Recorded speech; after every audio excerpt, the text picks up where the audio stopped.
Have you made it to 3 or 4 stars on your island, but now you're stuck? Does Isabelle keep telling you to plant more flowers, so you plant more flowers, and you still can't seem to figure it out?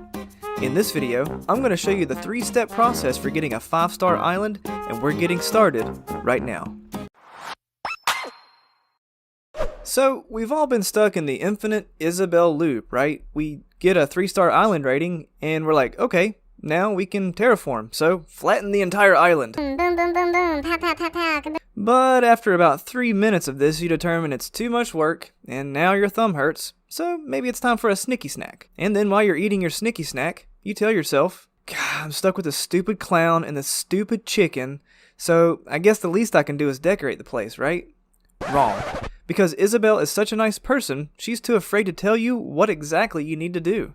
She hints around with words like lacks appealing scenery, which is kind of like when a girl flirts and drops the infamous, "You're such a good friend." Aww. Hey guys, what's up? It's Phil and welcome back to the channel where I help you play amazing games. If you're new here, then be sure to subscribe, turn on the notification bell so you don't miss my weekly uploads.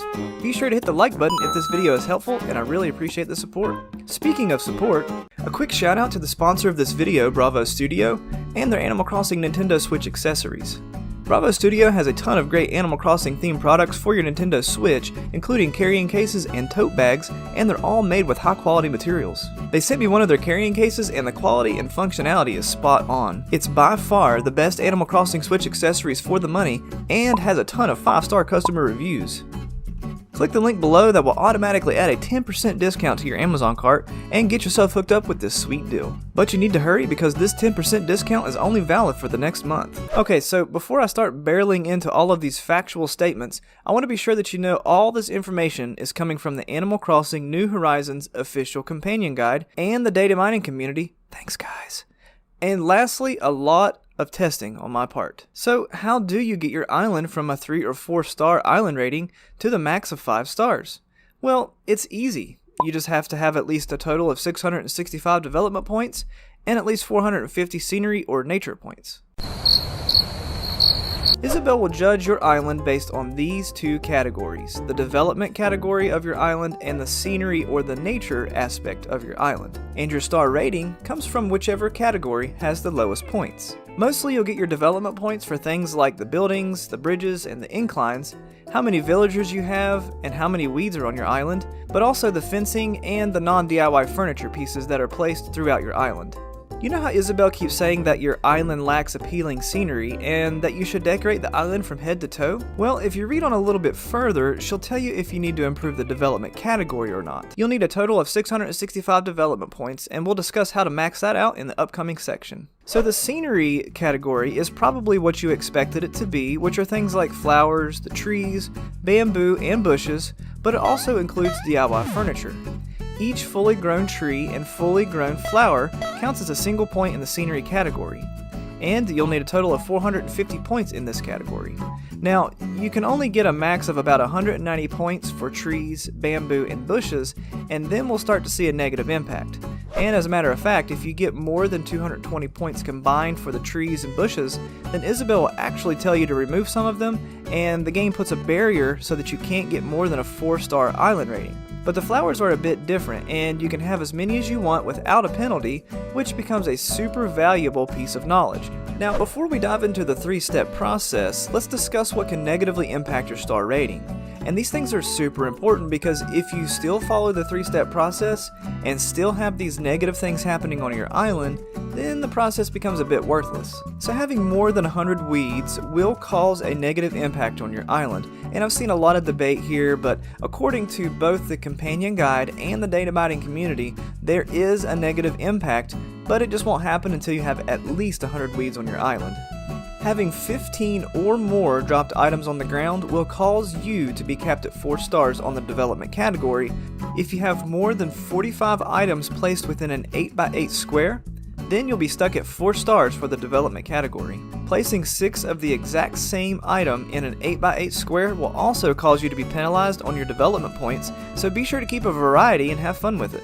Although I do want to mention that some of the dropped items will not cause a penalty, such as tree branches, stones, seashells, star fragments, and some of the other naturally occurring things. Also, if you have a table and you put things on top of the table, such as Nook Mile tickets or bells or any of those other items, then it won't cause any sort of penalty. Now for the 3-step process for getting a 5-star island rating. Now, one thing I do want to say here is that everyone's island is going to be different, and everyone is going to want to decorate and design a little bit differently. Some things are required and some things are recommended because they're easier. So I'm going to leave some options and a lot of wiggle room in each step so that it will give you more of a guidance rather than specific instructions, so that you can have some flexibility and really just have fun with the game. Now, step number 1 is to develop your island. The first step in the process is to make sure that you have all of your buildings and shops placed and upgraded. So that means your resident services building has been upgraded, Nook's Cranny has also been upgraded, the Able Sister shop is built, and the museum is built. What is not required, but an easy thing to do, is that you have to have a max of 10 villagers living on your island, and the max of 8 bridges and 8 inclines built on your island. So if you add all the points for all of those things that I just mentioned, you'll have a total of 345 development points. And since you have to have 665 total, that leaves about 320 more points for the development category that we've got to find. Now again, I'm not saying that you have to max out your bridges and inclines, or even max out the villagers, but you do get an additional 15 points for every bridge or incline, and you get an extra 15 points for 9 villagers, and an extra 30 points for 10 villagers. So even though you don't have to do this, it does add a lot of extra points, and so that's why I'm recommending it. Of course, if you decide not to max out your bridges, inclines, and villagers, then you'd need to put down lots of extra furniture to make up the points, which kind of segues into the next step. Now we need to find a way to get 320 development points, and placing down furniture is one of the best ways to do this. You'll get a single point for placing down just about anything on your island, but you do get some bonus points if it's classified as an outdoor furniture item, if the furniture item is 3 spaces or more in size, if it's more than 2,000 bells, and if it's more than 20,000 bells. And on top of all of that, all of these things can be combined together, kind of like how that crazy coupon lady does at the grocery store. You know she's stacking those coupons and walking out of there for like $3.50. Now let me give you an example. This bass guitar is a small item and it's worth over 20,000 bells. So that means I'll get a single point for placing it down, and then I'll get a point for it being more than 2,000 bells, and then I'll get an additional bonus point for it being over 20,000 bells. So this guitar ends up giving me 3 total points in the development category.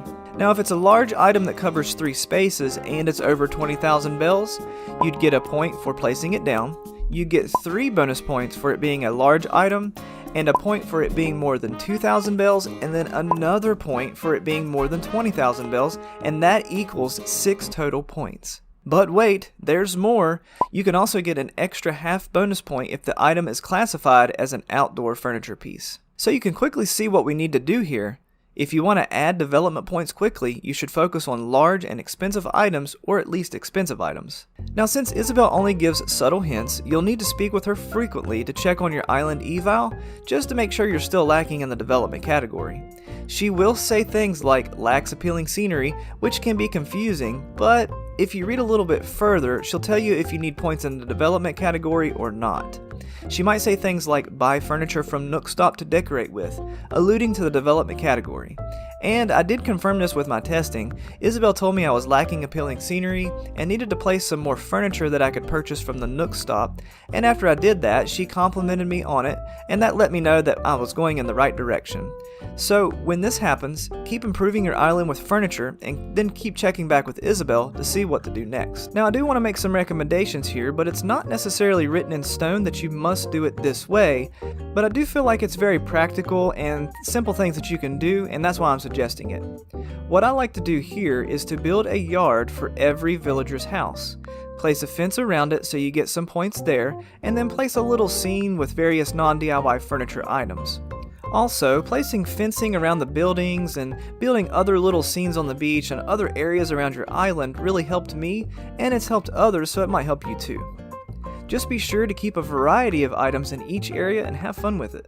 Now, if you combine Step 1 and Step 2, you should be in the range for hitting your 665 mark on the development category. So just keep checking back with Isabelle until she starts to suggest that you need to plant some more flowers and trees, or items that you've crafted such as the DIY items, or anything else related to the nature category. Then you'll know you need to decorate the island with the items that we're about to talk about in the next section. Now the scenery category is exactly what it sounds like. You'll get a single point for every fully grown tree, bamboo, and flower. You'll also get a half point for every bush that you plant. You do get some points for having flowers not fully grown, but it's less than a point and not really worth talking about. Now DIY furniture has an interesting twist. It actually gives you points for both the development and the scenery categories.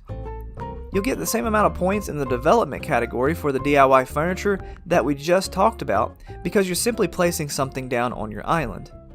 But for the scenery points, if it's a small DIY furniture item, you'll get a quarter of a scenery point, and if it's a larger DIY item, then you'll get a full scenery point. Now for the scenery category, Isabelle might say something like decorate with items you've created, or allude to something related to nature like plant more trees or flowers. Now you'll need to get a total of 450 points in this category to have a 5-star island rating, so here's what I'm recommending. But it's going to be a little harder to make the recommendation for the scenery because everyone is different, and I personally don't like a lot of trees on my island and would rather have more flowers, and I think you get the point. So here's some practical recommendations. Now since you can't have more than 190 points for trees, bamboo, and bushes, I'd recommend having at least 100 of these on your island, and the closer that you can get to 190, the better.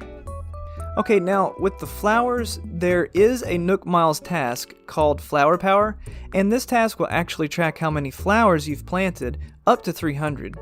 So I'd definitely recommend going after this Nook Miles task because not only do you get the Nook Miles, but it also tracks how many flowers you're planting, and then as you plant each flower, you're getting a point. And planting flowers is a super inexpensive way to boost your island star rating. There are lots of options with DIY furniture that you can use to place throughout your island for additional points, and it's really a nice way to fill in the gaps. So if you had a total of 100 trees and bamboo, that gives you right around 100 points. And then if you fill your island with 300 flowers, that puts you up to about 400 points. And I'm going to go back to my previous recommendation here and suggest that you build little scenes at each of your villagers' houses or scenes throughout your island, and then place some of these DIY furniture items to get the points, but also to make things look good and really just to have fun. So there's a couple things that we can do. We can add more trees, we can add more flowers, or we can add more DIY items. And as you can imagine, adding trees, bamboo, and flowers will be the easiest way to increase your island star rating since it gives you a full point for each. So keep adding flowers and keep checking back with Isabelle to see how things are going. Now even though Isabelle is super vague on telling you what to do next, it's still one of the best ways to know which area you need to focus on. If she says things like decorating with items you have crafted or anything related to nature, then you know to decorate with flowers, trees, and DIY items. If it's anything else, you'll want to decorate the item with large and expensive furniture. Now the video on the top left shows the best ways to time travel, and the video on the bottom left shows you the fastest way to get rid of villagers on your island. Click on one of those videos to learn more. And if you're new here, then don't forget to click the round icon to subscribe and check out my other videos.